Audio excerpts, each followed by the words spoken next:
Imagine discovering something that immediately saves lives, proving it with undeniable numbers. Now imagine being mocked, fired, and locked in an asylum for that discovery. This is the tragic story of Ignaz Semmelweis. Welcome to Idiot or Genius, Episode 1, where we explore the life of Ignaz Semmelweis, the doctor they locked away for saying, "Wash your hands."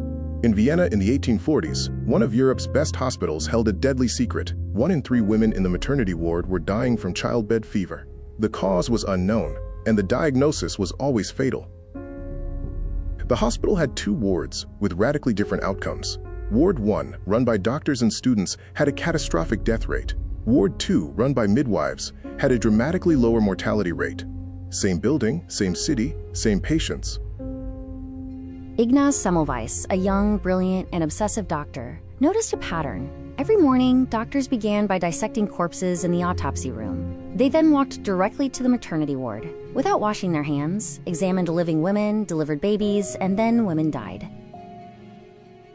Semmelweis asked, what if doctors are carrying death on their hands? Though germ theory didn't exist yet, he ran an experiment. He ordered hand washing with chlorinated lime. The results were undeniable. Before hand washing, the mortality rate was 10 to 35%. After hand washing, the rate collapsed to less than 2%. Lives were saved immediately. Instead of suggesting mere hygiene, Semmelweis publicly accused his colleagues of murder, stating, "You are killing your patients." To 19th century physicians who believed disease came from bad air or fate, this was unthinkable. Doctors defended themselves, claiming that gentlemen are clean by definition. Instead of applause, Semmelweis met with outrage.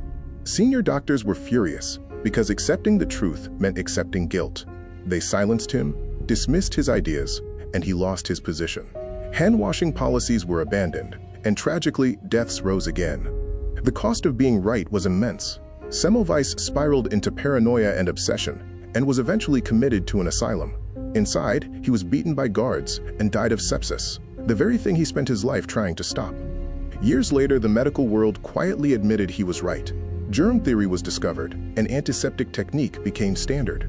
Hand-washing began to save millions of lives, but Semmelweis never saw vindication, dying believing he was a failure.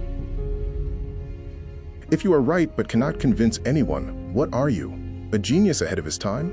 Or an idiot who couldn't play the game? He had the data and the proof, but his personality made people hate him. They didn't reject him because he was wrong. They rejected him because accepting the truth meant accepting guilt. Doctors literally had blood on their hands. Innovation was crushed by ego, progress was delayed by decades, and thousands died unnecessarily.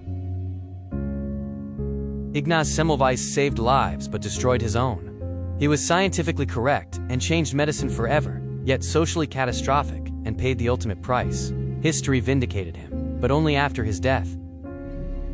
Idiot or genius? You decide. Vote below and explain your answer.